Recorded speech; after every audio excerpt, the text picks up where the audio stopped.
Hello दोस्तों, हमारे देश में विभिन्न धर्मों के लोग रहते हैं, जिसमें सनातन धर्म बहुसंख्यक है। कुछ लुच्चे लोग सोशल मीडिया पर रीच पाने के लिए हिंदू धर्म का सहारा लेते हैं, जिनको शायद हिंदू धर्म के बारे में जानकारी भी नहीं है, उन्हें हिंदू धर्म की संस्कृति का भी नहीं पता। लाइफ को सरवाइव करने के लिए धर्म और विकास दोनों मैटर करते हैं, पर आजकल के युवा विकास के बारे में बात ही नहीं करते, वो तो धर्मों के बारे में ही अटके पड़े हैं। तो आइए बात करते हैं कुछ ऐसे ही अंधभक्तों के बारे में।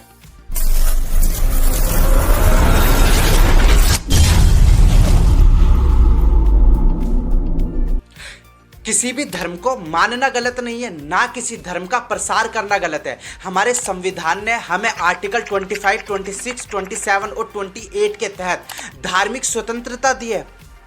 पर आज के समय में हमारे युवाओं के लिए गरीबी, विकास, महामारी जैसे मुद्दे मैटर ही नहीं करते सिवाय धर्म के, चाहे वो कट्टर हिंदू हो चाहे वो कट्टर मुसलमान हो। आजकल लोग फेक हिंदू का चोला पहनकर देश को ही बदनाम करने पर तुले हुए हैं। वो लोग भारत देश को एक हिंदू राष्ट्र बनाना चाहते हैं।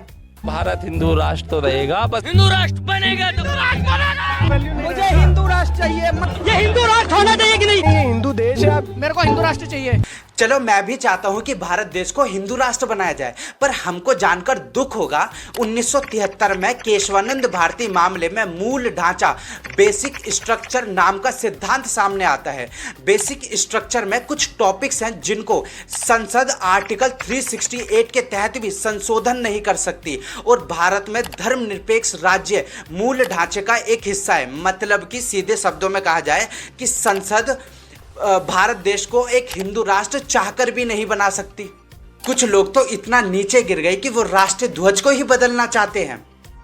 हिंदू राष्ट्र के साथ साथ राष्ट्रीय ध्वज भी बदला जाएगा और वो भगवा कहलाएगा। जय श्री राम। इस व्यक्ति को तिरंगे झंडे का अपमान करने पर सजा भी हो सकती है। 99.9% हिंदू राष्ट्रीय ध्वज का आदर करते हैं, और कुछ ऐसे 0.1% हिंदू जो राष्ट्रीय ध्वज का निरादर करते हैं। ये सच में हिंदू हैं? वर्ल्ड में 4 पावरफुल कंट्री हैं, यूएसए, रशिया, चाइना और भारत। ये चारों देश धर्मनिरपेक्ष राज्य हैं। वही दूसरी तरफ गरीब और कमजोर देश है पाकिस्तान, अफगानिस्तान, वेटिकन सिटी। यह एक धर्म के राष्ट्र हैं। अब आपके ऊपर डिपेंड करता है कि भारत देश को आप कहां देखना चाहते हो, आसमान में या नीचे। आपको पता है, रामायण में रावण राक्षस कुल का था, पर जब रावण मर रहा था तो राम जी ने लक्ष्मण से कहा था कि जाओ रावण के पास बैठो और उनसे शिक्षा लो। तुम्हें उनके पैरों के पास खड़ा होना चाहिए था, वैसे ही जैसे एक शिष्य गुरु के पास खड़ा होता है। परंतु भैया, वो मेरा गुरु नहीं है। लक्ष्मण, ज्ञान को तिरस्कार मत करो, ज्ञान सदा पवित्र होता है। वो भी इन मतलब शिक्षा की वैल्यू को जानते थे, पर आज जो हमारे हिंदू युवा हैं कुछ, वो गवार जाहिल डॉक्टर भीमराव अंबेडकर जी के संविधान को बदलने की बात करते हैं। चाहे संविधान दोबारा लिखना पड़ जाए, लेकिन भारत हिंदू राष्ट्र बनकर रहेगा। चाहे हमें संविधान को बदलना ही क्यों न पड़ जाए, लेकिन हम भारत को हिंदू राष्ट्र बनाकर रहेंगे। बोलो जय श्री राम। इन महिलाओं से रिक्वेस्ट है कि वो धर्मशास्त्र और उत्तर वेदिक के ग्रंथ पढ़ें, जिसमें महिलाओं के बारे में बहुत अच्छी अच्छी बातें लिख रखी है। इनको जो ये चोड़ में बोल रही है ना, इनको ये बोलने का अधिकार भी बाबा साहेब के संविधान ने दिया है, और ये कुछ टुच्चे लोग भारत के संविधान को बदलना चाहते हैं। आज हिंदू धर्म बस एक शो ऑफ का तरीका हो गया।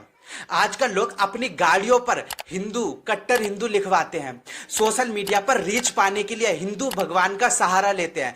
जहां पुराने टाइम पर मंदिर पूजा करने का स्थान होता था, वहां आजकल के युवा हिंदू हिंदू कहकर रील बनाते हैं और मंदिरों का अपमान करते हैं।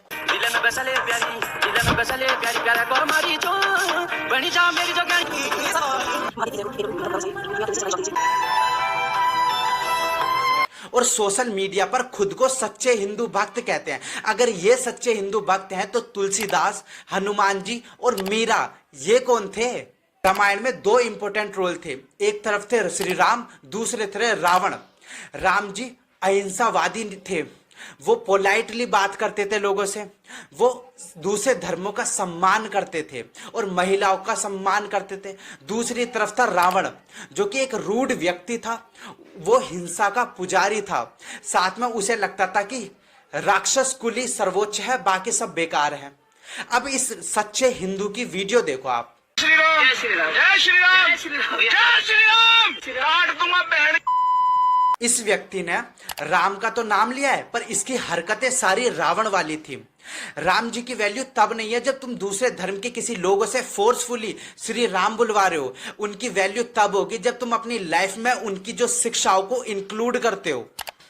उनकी शिक्षा का अपमान मतलब होता है श्री राम का अपमान। और अगर जो ऐसे ही सच्चे हिंदू हैं जो कि श्री राम की शिक्षाओं का चोड़ में अपमान कर रहे हैं, तो ये सच्चे हिंदू हैं। तो हम लोग क्या हैं? आजकल सोशल मीडिया पर कुछ बहरूपियां हैं जो खुद को कट्टर हिंदू बताते हैं, अपने फॉलोवर्स के मन में कट्टर हिंदुत्व लाते हैं, पर बाद में जब समय आता है तो खुद दूसरे धर्मों के लोगों से बातचीत करते हैं, दोस्ती बढ़ाते हैं। पर जो उनके फॉलोवर्स हैं उनका तो ब्रेन वॉश कर दिया होता है उन्होंने। वो तो बांट देते हैं उनके मन में कि भाई हिंदू हिंदू रहेगा, मुसलमान मुसलमान रहेगा। पर टाइम आने पर कुछ हिंदू लोग जो कट्टर हिंदू बताते हैं अपने आप को, वो दूसरे मुसलमान व्यक्तियों से भाईचारा कर लेंगे, पर जो फॉलोवर्स हैं वो बन जाते हैं बेवकूफ। अब बात करते हैं दूसरे किस्म के भक्तों पर। देखो, किसी भी राजनीतिक पार्टी को सपोर्ट करना गलत नहीं है, पर किसी भी पार्टी को क्यों सपोर्ट कर रहे हो उसके लिए कुछ रीजन होने चाहिए। जैसे कि मैं बता सकता हूं कि बीजेपी को सपोर्ट करने के 10 रीजन बता सकता हूं मैं।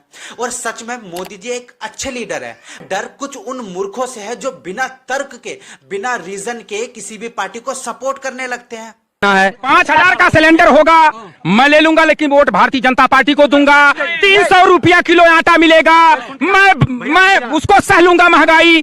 किसने बोला महंगाई बढ़ हो गई? गैस सिलेंडर के ऊपर हो गया। हम तो 5,000 में भी सिलेंडर ले लेंगे। 5,000 सिलेंडर ले लेंगे। हाँ, 5,000 सिलेंडर लेने दिक्कत नहीं है। 5,000 नहीं 25,000 में भी ले लेंगे, मगर चाहिए हमारे को मोदी, बीजेपी। कोई दिक्कत नहीं, महंगाई सरकार सही है, बिल्कुल सही है। 100 रुपए किलो आटा खा लेंगे, खा लेंगे भाई साहब। 500 रुपए किलो हो गया था, 500 ही खाएंगे। महंगाई को इन जैसे लोग तो झेल लेंगे, पर ये लोग कभी गरीबों के बारे में सोचते होंगे कि वो किस तरीके से अपना जीवन जीते हैं?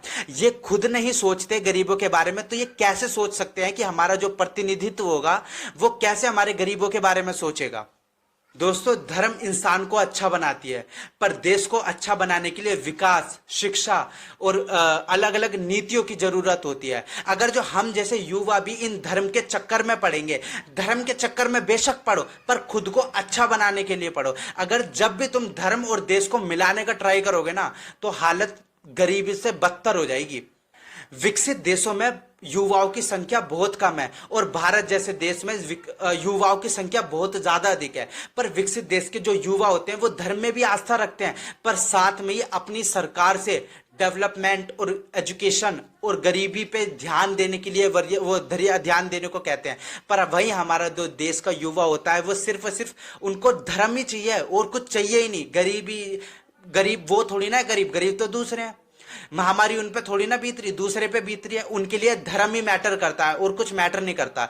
अगर जो आपको वीडियो अच्छी लगी तो प्लीज मुझे सब्सक्राइब कर लेना और मेरी वीडियो को लाइक कर देना, कमेंट कर देना। और अगर जो कुछ गलती हो गई हो तो प्लीज कमेंट में गाली मत लिखना, पर बात बता देना क्या गलत कहा। Thank you so much.